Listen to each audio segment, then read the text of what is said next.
So আসসালামু আলাইকুম guys, আপনারা যারা হচ্ছে বাসা বাড়ির পাশে বা আপনার বাসার পিছনে বা আপনার বাসার সামনে যারা হালকা কিছু আবাদ করতে চান, ধরেন আপনার লাগানো আলু যদি আপনি খান তাহলে কেমনটা লাগবে বলুন তো।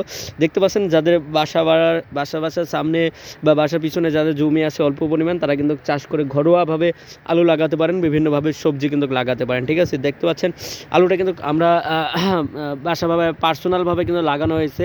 দেখতে পারতেছেন অনেক কিন্তু সুন্দর। ঠিক আছে, আলুর গাছটা কিন্তু প্রায় 1 হাত মতো হয়ে গেছে।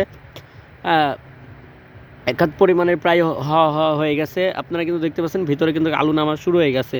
আমি আপনাদেরকে দেখাবো আস্তে আস্তে। সো চলুন আমাদের সাথে থাকুন। হ্যালো গাইজ, আমি আছি এমডি শাহজাহান আহমেদ, আপনার সাথে ইনকাম ভিডিও চ্যানেলের পক্ষ থেকে। ওকে, সো চলুন আমাদের ইউটিউব চ্যানেলের পক্ষ থেকে যদি ভিডিওটি দেখেন তাহলে অবশ্যই সাবস্ক্রাইব করে বেল আইকন অন করে দেবেন, আর যদি ফেসবুক থেকে দেখেন তাহলে অবশ্যই ফলো করবেন এবং সুন্দর একটা কমেন্ট করবেন আপনার মতামত। ঠিক আছে, সো চলুন শুরু করা যাক, স্টার্ট। তো বন্ধুরা দেখতে পাচ্ছেন এই হচ্ছে আলুর বাগানটা। এই পাশে দেখতে পাচ্ছেন ফুলকপি লাগানো আছে। এগুলো কিন্তু অল্প দিনের মধ্যে লাগানো হয়েছে। দেখতে পাচ্ছেন গুঁড়ায় কিন্তু সুন্দরভাবে শুধু গুঁড়ায় দেখতে পাচ্ছেন পানি দেওয়া হয়েছে যাতে গাছটা তাড়াতাড়ি বড় হতে পারে, এর জন্য পানি দেওয়া হয়েছে। পানিটা কিন্তু রিসেন্টলি আজকে দেওয়া হয়েছে। দেখতে পাচ্ছেন প্রতিটা গাছের গোড়ায় কিন্তু হচ্ছে ভেজা।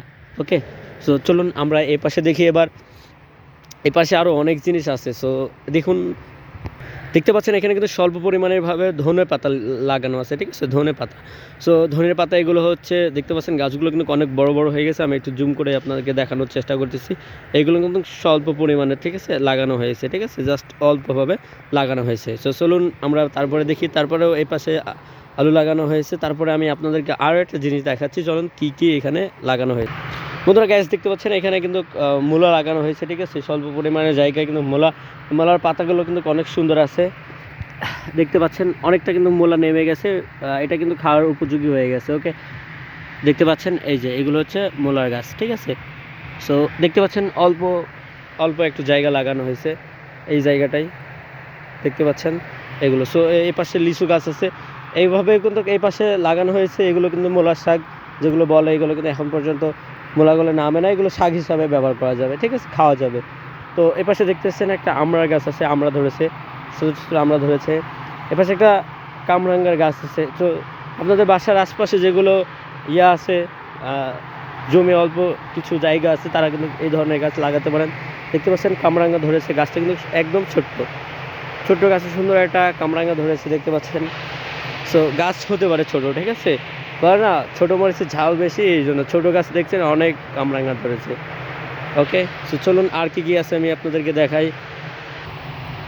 দেখতে পাচ্ছেন এখানে কিন্তু বেগুন গাছ। ঠিক আছে, এই বেগুনগুলো কিন্তু ছোট্ট গাছে কিন্তু অনেক পরিমাণের বেগুন ধরছে। তো গাছ এগুলো কিন্তু দেখতে পাচ্ছেন যে আজকে লাগানো হয়েছে খুব সুন্দরভাবে। আর এর পাশে দেখছেন কিছু অ্যালোভেরিয়ার গাছ লাগানো হয়েছে।